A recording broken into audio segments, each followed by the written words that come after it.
Mais qu'est-ce qu'un phénomène naturel? Ce sont des manifestations naturelles et impressionnantes de la nature. Les phénomènes considérés comme naturels sont des phénomènes où l'homme n'intervient pas du tout. Il existe plusieurs types de phénomènes naturels, comme l'érosion, la foudre, les tornades, les ouragans, les tremblements de terre, les tsunamis, les éruptions volcaniques et plusieurs autres. Aujourd'hui, nous verrons les 4 phénomènes naturels suivants: l'érosion, la foudre, les tornades et les ouragans.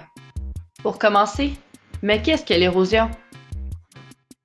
L'érosion, c'est un mécanisme d'usure et de transformation des roches et du sol par des agents d'érosion tels que l'eau, le vent, le mouvement des glaciers ou la température.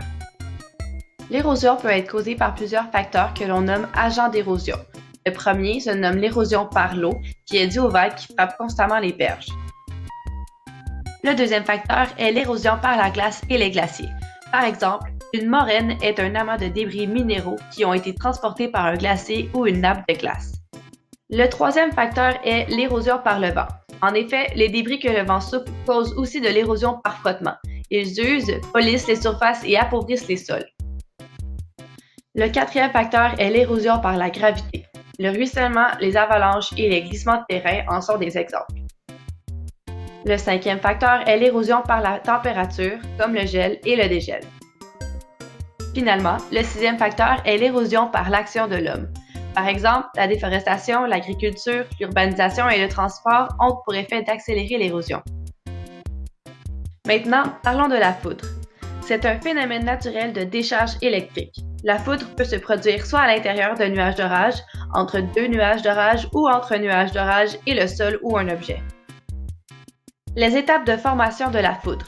Pour commencer, les cumulonimbus sont les nuages responsables des orages. À l'intérieur de ces nuages, on retrouve une grande différence de température entre la base et le sommet, ce qui provoque de violents déplacements d'air et amène l'air chaud et humide vers le haut du nuage. Ainsi, les particules les plus légères montent plus haut vers le sommet du nuage et accrochent les particules les plus grosses qui restent à la base. Ce frottement crée une séparation des charges électriques. La base du nuage devient donc chargée de particules négatives et le sommet chargé de particules positives. Puisque les charges de signe contraire s'attirent, le sol sous le nuage d'orage se charge positivement. Quand les charges accumulées deviennent trop importantes, il y a une décharge électrique, un éclair, qui se produit.